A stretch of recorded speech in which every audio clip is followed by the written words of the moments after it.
This is a New Holland LX885. I'm going to show you how to change the chains out. It might not be the exact right way. I'm not a diesel mechanic, but I have a little bit of money, not a lot, and I got to get it done so I can build my house here eventually and my garage here. So this is a site job, I guess you'd consider it. Anyways, you got your left side, your front drive, your right and your rear drive, and you got two sprockets in the middle, and you got a chain going around to this one, and then on that same sprocket in the middle, on that same axle with two sprockets, you got a chain going back and around this one. This one you can't remove without removing a bunch of pieces under here, including hydrostatic motors. You gotta pretty much tear apart this whole thing. You gotta lift the cab up, everything. So I'm doing it. It's a little bit of a hack. I hope I'm not a hack, but I'm sure I am. We're gonna get it done anyways because I really just need this thing working. So I bought some pretty decent chain online from USA Roller Chain. These are the old chains that I took out of it. As you can see, like, they're damaged. This one's really all torn up. And this is the roller chain that I bought. These are the extra pieces. They sent it to you in 10-foot lengths. It cost me $1,500 for 4 10-foot lengths and some master links and half links, which I'm not using. Just so you know, you're getting into about $1,500 just in parts, just the chains. There isn't much else other than maybe some gasket maker and whatever. So this side is done already. Took me, man, about 10 hours, I'd say. 8 hours to do that. And the first one, because I didn't really know what I was doing, but now on the second one, hopefully this will only take me a few hours. I'm thinking 3. All right, next video I'll have this piece open, and I'll have this hub off in the next video, and I'll show you what I have to do to get these chains out with the rolling the sprockets around. So I'll show you before that. This is the sprocket in there. It's a huge sprocket, maybe 16 inches around. You know, it's like from up here down there. It's a huge sprocket. This is just a box, pretty much, in here. What that just has what I explained before. This is your hub, and that's what it looks like when you take it off. This is what it looks like outside of there. Huge axle on it, spline drive. Wiggle it around, make sure there's no play in that bearing there, and it's a good hub. The one on the other side, one of them was a little loose, so I put it in the rear because I figured it would get less of a beating back there. Make sure it spins good, and you're good on that. So yeah, that's it. Next video. 2 important points when you're removing this stuff. You take all these bolts off, except for these 2. You clean behind all this, behind this hub here, all back behind here, because when you take it off, all that dirt is going to fall right into your bearing. Bad design, but it is what it is. You better clean that really good. Take your air compressor, blow it through there, water, air compressor, water, whatever. I took a Sawzall blade, and I was running it through there, getting all that dirt that's chunked in there and chunked out. And another thing, before you take any bolts off anything at all on this LX885, in this case, you take this off and you drain it. I'm pretty sure there's another one right under here somewhere, whatever. You drain those out first, okay?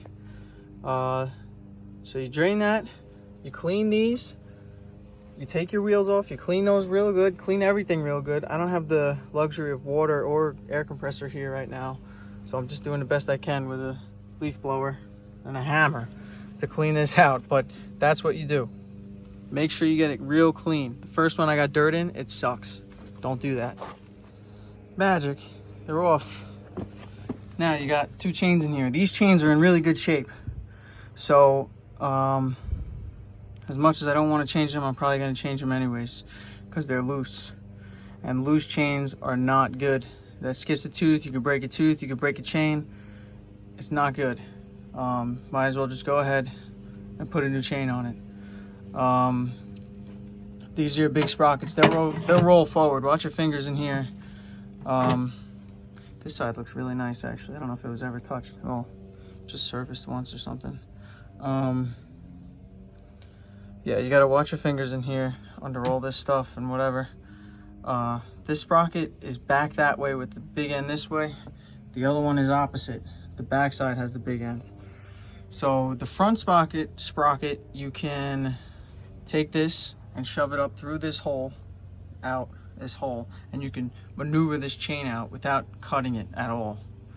The back one, either you do like the manual says and you remove a couple motors, hydrostatic motors, and you move this back 4 inches and then, or whatever, and then you can pull this out, whatever. You got to replace a whole bunch of stuff. It's a big job. It's you know, a day's worth of work.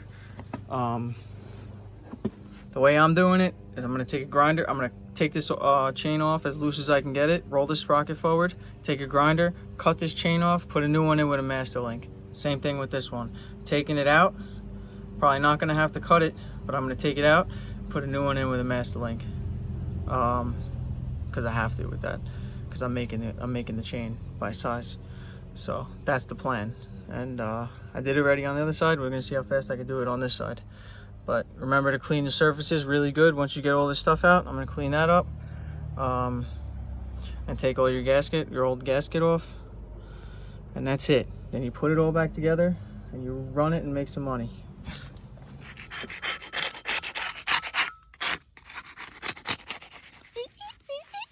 Yeah, in case you were wondering why my oil is white, okay? White. Yeah, it's not supposed to look like that. It's supposed to be a different color. It's because some dupin bobbin didn't put no gasket maker around this, all right? Just put the O-ring and said, hey, I'll slap it on. Yeah, you know what happens? Water gets in, because this is where a wheel goes. Yeah, wheels go in water. Yeah, put gasket maker. It says it in the manual. You don't have the manual? Go online, print it out. You can't afford it? Off eBay, $35? Then pirate it and fight printing it out and maybe a few viruses on your computer. But whatever you do, definitely don't not put the silicone on the mating surfaces. Okay, you're gonna need some rags, right?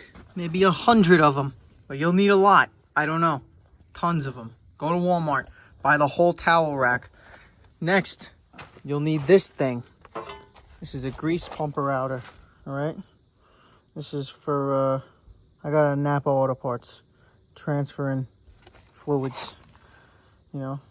You need this. Otherwise, you can't get this last 2 inches of oil out of there and then put it in your makeshift bucket. Hopefully not your drain. It's not good for the environment, and it's disgusting. Okay, been out here all day. You can see what I did. See my master links here and there. Put the master links on, wrapped it around the sprockets. Everything's all cleaned up, nice with mineral spirits, and that's it. Now I'm gonna take my hubs. Gonna silicone around the top where it mates. Put the O-rings back on. Stick it into the hub. Bolt them in. Same thing with the plate. Take that plate. It's all nice and clean. Silicone around the whole thing. Bolt that on. Bolt, bolt, bolt. Get them not snug, loose. Take a ratchet strap, pull from the front over here, or you can have a little come along or something like that. Pull from the front, get that tight, get that one tight, torque them to 140 foot-pounds, all 8 on each side, and that's it. Put your wheels back on, get back to work. There's your hack for the day for your LX885.